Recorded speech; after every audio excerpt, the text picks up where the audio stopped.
أعوذ بالله من الشيطان الرجيم. بسم الله الرحمن الرحيم. ولقد يسرنا القرآن للذكر فهل من مدكر.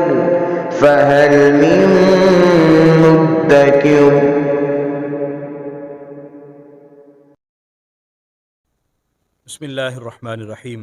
سورہ مائدہ کی 87 نمبر آیہ مبارکہ سے شروع کریں گے اور 7ویں پارے کا یہاں دوسرا رکوع شروع ہو رہا ہے.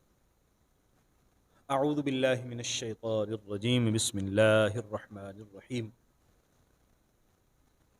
یا ایہا الذین آمنوا لا تحرموا طیبات ما احل اللہ لکم ولا تعتدوا ان اللہ لا يحب المعتدین. اللہ تبارک و تعالی جل مجدہ نے قرآن مجید میں اہل ایمان کو پاکیزہ چیزیں استعمال کرنے کا حکم ارشاد فرمایا، اور وہ چیزیں جو طیب نہیں ہیں ان سے منع کر دیا گیا. کسی بھی بندہ مومن کے پاس یا کسی بھی شخص کے پاس یہ اختیار نہیں ہے کہ وہ از خود کوئی چیز حرام کرے یا حلال کرے. حلال و حرام کا اختیار اللہ کے پاس ہے یا نبی رحمت صلی اللہ علیہ وسلم جو شارع ہیں ان کے پاس ہے. کسی بھی شخص کو، کسی بھی امتی کو کسی چیز کو حلال اور حرام کرنے کی اجازت نہیں ہے. نبی کریم صلی اللہ علیہ وسلم کو ایک دن اطلاع ہوئی کہ کچھ صحابہ نے اپنے طور پر یہ خیال کیا ہے اور انہوں نے پروگرام بنایا ہے کہ وہ کچھ چیزوں کو ترک کر دیں گے. یعنی ترک کرنے کا مطلب یہ ہے کہ اس کو مکمل طور پر ممنوع قرار دے دیں گے. ایک نے کہا کہ میں شادی نہیں کروں گا اور بغیر شادی کے ساری عمر بسر کروں گا. ایک نے کہا کہ میں ہمیشہ روزہ رکھوں گا. ایک نے کہا کہ میں ساری ساری رات عبادت کیا کروں گا. نبی کریم صلی اللہ علیہ وآلہ وسلم نے انہیں بلوایا اور ارشاد فرمایا کہ اللہ تبارک و تعالیٰ نے دین میں اعتدال بنایا. ایسا نہیں ہے کہ تم ہمیشہ روزہ رکھو. اللہ اکتاتا نہیں ہے، تم اکتا جاؤ گے. اس لیے اعتدال، روزہ بھی رکھو، افطار بھی کرو، چھوڑو بھی، اور اسی طرح رات کو عبادت بھی کرو اور اپنی نیند بھی پوری کرو. اسی طرح اللہ تبارک و تعالیٰ نے جو چیزیں تمہارے لیے حلال قرار دی ہیں ان کا استعمال بھی مناسب طریقے سے کرو. میں حضور نے اپنی زندگی کا اسوہ پیش کیا اور نمونہ پیش کیا کہ دیکھو تمہارے سامنے ہوں، روزہ بھی رکھتا ہوں، چھوڑتا بھی ہوں. اسی طرح میں نے شادیاں بھی کی ہیں، اسی طرح تمہارے اندر زندگی بھی بسر کر رہا ہوں. سو تم اپنی طور پر یہ قطعاً کوئی اہتمام نہ کرو کہ تم اللہ تعالیٰ کی حلال کردہ چیزوں کو اپنے لیے حرام قرار دے دو گے. یہ آیہ مبارکہ ہمیں یہ اعتدال بتا رہی ہے کہ یہ اختیار کسی کے پاس نہیں. ہاں، بعض اوقات ایسا ضرور ہوتا ہے کہ کچھ چیزوں کو ترک کر دیا جاتا ہے. مثلا جس طرح ایک شخص بیمار ہے اور بیمار شخص کو ڈاکٹر کہتا ہے کہ یہ چیز تم نے استعمال نہیں کی کرنی، اس سے بیماری کے بڑھنے کا خدشہ ہے، تو وہ اس کی صورتحال کے پیش نظر اس چیز کو وقتی طور پر منع کر رہا ہے، نہ کہ اس کو حرام قرار دے دے. یعنی ترک کیا جا رہا ہے، حرام قرار نہیں دیا جا رہا. اسی طرح انسان کے لیے بعض اوقات اپنی نفس کشی کے لیے، اپنی روحانی تربیت کے لیے کچھ چیزیں مشائخ تلقین کرتے ہیں اور اس پر عمل کی تربیت کرتے ہیں، اور اس کا مقصد ہوتا ہے کہ اس کی روحانی تربیت ہو. کسی بھی چیز کو حرام کرنے کا اختیار نہیں ہوتا، بس وقتی طور پر وہ ترک کر دی جاتی ہیں. تو حرام قرار دے دینے میں اور چیزوں کو ترک کر دینے میں فرق رکھنا چاہیے. بسم اللہ الرحمن الرحیم. یا ایھا الذین آمنوا، اے لوگو جو ایمان لائے ہو، لا تحرموا، تم حرام مت قرار دو، طیباتی، وہ پاکیزہ چیزیں، ما احل اللہ لکم، جو اللہ نے تمہارے لیے حلال قرار دیں. ولا تعتدوا، اور حد سے تجاوز نہ کرو. اس کا مطلب یہ ہوا کہ اللہ تعالیٰ نے جن چیزوں کو حلال قرار دیا ہے ان کو حرام قرار دینا کسی کے اختیار میں نہیں ہے، اور اگر کوئی ایسا کرے گا تو وہ حد سے تجاوز کرے گا۔ ان اللہ لا يحب المعتدین، بے شک اللہ تبارک و تعالی حد سے تجاوز کرنے والوں کو پسند نہیں کرتا۔ جو اللہ تعالیٰ کی حدود کی پامالی کرتے ہیں اللہ تعالیٰ کو وہ لوگ پسند نہیں۔ وَكُلُوا، اور کھاؤ، مما رزقکم اللہ حلالا طیبا، اس میں سے جو اللہ تبارک و تعالیٰ نے تمہیں پاک اور حلال رزق عطا فرمایا ہے، جو حلال اور طیب رزق اللہ نے تمہیں دیا ہے اس میں سے کھاؤ۔ تو اس آیہ مبارکہ سے ہمیں یہ بھی علم ہوا کہ وہ چیز جو ناپاک ہو، جو حرام ہو، اس کو نہیں کھانا چاہیے، اس کو منع کر دیا گیا۔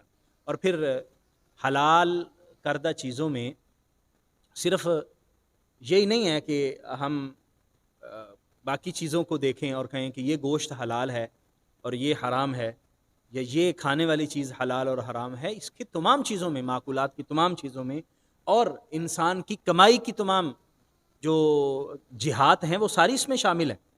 حلال طریقے سے رزق حاصل کرنا یہ اللہ کا حکم ہے، اور حرام سے اجتناب کرنا اللہ تبارک و تعالیٰ کی مرضی اور منشا اس میں ہے۔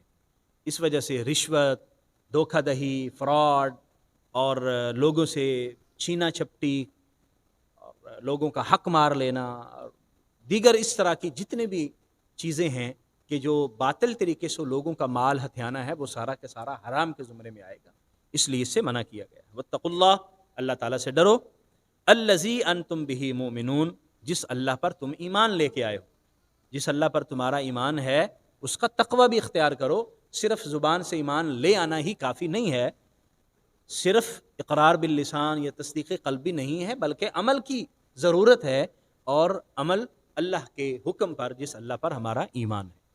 اسی اگلی آیت مبارکہ میں قسم کے حوالے سے بیان فرمایا گیا اور کچھ مسائل کا ذکر کیا گیا، اور کفارے کا ذکر اس آیہ مبارکہ میں ارشاد فرمایا گیا۔ پہلی بات تو یہ سمجھائی گئی ہے کہ اللہ تبارک و تعالیٰ نے قسم کو ایسے ہی نہیں بنایا، یا ایسے ہی اجازت نہیں دی کہ جس کا دل مرضی ہو جب مرضی قسم کھاتا رہے۔ ایک تو زیادہ قسمیں کھانے سے منع کیا گیا، اور یہاں جو مستقبل کے کسی معاملے کے متعلق انسان قسم کھاتا ہے اس کی حفاظت کرنے کی تلقین کی گئی ہے کہ اللہ کریم اس کے متعلق مواخذہ فرمائے گا کہ جو تم نے کسی مستقبل کے کام کے متعلق قسم کھائی، اور جو ماضی سے متعلقہ قسم کھائی گئی اور وہ اگر جھوٹی ہوگی تو اللہ تبارک و تعالیٰ اس پر بھی مواخذہ فرمائے گا۔ اور جھوٹی قسم کے قرآن مجید اور احادیث مبارکہ میں بھی اس کی ممانعت ارشاد فرمائی گئی، اسی جھوٹی قسم کھانے سے منع فرمایا گیا۔ قسم کی مختلف قسمیں ہیں، ایک یمین غموس ہوتی ہے، ایک یمین لغو ہوتی ہے، اور ایک یمین منعقدہ ہوتی ہے۔ انسان ماضی سے متعلقہ کسی بھی چیز کو درست سمجھتے ہوئے قسم کھائے، لیکن اس کو پتہ ہے کہ یہ غلط ہے، یعنی وہ سمجھتا ہے کہ یہ درست ہے لیکن وہ غلط ہو، اس کو یمین غموس کہا جاتا ہے۔ انسان کو گناہ ہوتا ہے لیکن منع ہے، اس پر کفارہ بہرحال نہیں ہوتا، جو ماضی سے متعلقہ انسان نے جھوٹی قسم بھی کھائی۔ اور ایک انسان ویسے ہی زبان نے اللہ کی قسم، ویسے ہی اللہ کی قسم وہ اس کی عادت میں ہے، تو یمین لغو اس کو کہتے ہیں، یہ بھی ایسے ہی زبان پر نہیں لانی چاہیے۔ لیکن تیسری قسم جس پر اصل میں مواخذہ اور کفارہ ہے وہ ہے مستقبل کے متعلق۔ انسان قسم کھا کے کہتا ہے کہ میں یہ کام نہیں کروں گا، مثلا اللہ کی قسم میں فلاں کام نہیں کروں گا، یا اللہ کی قسم میں فلاں کام ضرور کروں گا، تو اگر اس قسم پر عمل نہ کر سکے اور یہ قسم توڑ ڈالے تو اس پر پھر کفارہ ہوتا ہے۔ اور یہاں آیہ مبارکہ میں جس کفارے کا ذکر کیا گیا ہے وہی یمین منعقدہ اس کو کہتے ہیں، کہ انسان مستقبل کے کسی کام کرنے یا نہ کرنے کی قسم کھائے اور اس کو پورا نہ کر سکے تو اس پر پھر کفارہ لازم آتا ہے۔ لا یؤاخذکم اللہ باللغو فی ایمانکم، اللہ کریم مواخذہ نہیں فرماتا، اللہ کریم تمہارا مواخذہ نہیں فرماتا باللغو فی ایمانکم، اپنی لغو قسموں میں، یعنی جو تم نے لغو قسمیں کھائی ہیں اللہ اس پر مواخذہ نہیں فرمائے گا، ولاکن یؤاخذکم بما عقدتم الایمان، بلکہ اللہ کریم تمہارا مواخذہ فرمائے گا ان قسموں کا جو تم نے پختہ کی ہیں، جو تم نے پختہ کر کے قسمیں کھائیں ان پر تمہارا مواخذہ فرمائے گا۔ اور یہ وہی مستقبل کے متعلق انسان قسم کھاتا ہے کہ میں یہ کام کروں گا یا نہیں کروں گا۔ اب اگر وہ قسم اس نے توڑ ڈالی اور وہ قسم پوری نہیں کر سکا تو اس کا کفارہ کیا ہے؟ فَكَفَّارَتُهُ اطعام 10 مساکن، اس قسم کے توڑنے کا کفارہ یہ ہے کہ انسان 10 مسکینوں کو کھانا کھلائے۔ اطعام 10 مساکین، 10 مسکینوں کو کھانا کھلائے، من اوسط ما تطعمون، وہ درمیانی کھانا جو تم کھلاتے ہو، اہلیکم، اپنے اہل و عیال کو، گھر والوں کو، یعنی وہ درمیان، نہ تو بہت اچھا، بہت ایکسپینسو، اور نہ ہی بہت گھٹیا، درمیانے درجے کا کھانا جو عام طور پر گھروں میں کھایا جاتا ہے، وہ 10 مسکینوں کو کھانا کھلا دیں تو آپ کی قسم کا کفارہ ادا ہو گیا۔ یا ایک صدقہ فطر کی مقدار کے مطابق مسکین کو دے دیں، 10 مسکینوں کو دے دیں، یا ایک ہی مسکین کو 10 دن بھی کھانا کھلایا جا سکتا ہے، یہ بھی ہو سکتا ہے۔ او کسوتہم، یا کپڑا پہنا دیں، سوٹ 10 مسکینوں کو سوٹ لے کے دے دیں۔ او تحریر رقبہ، یا ایک غلام آزاد کر دیں۔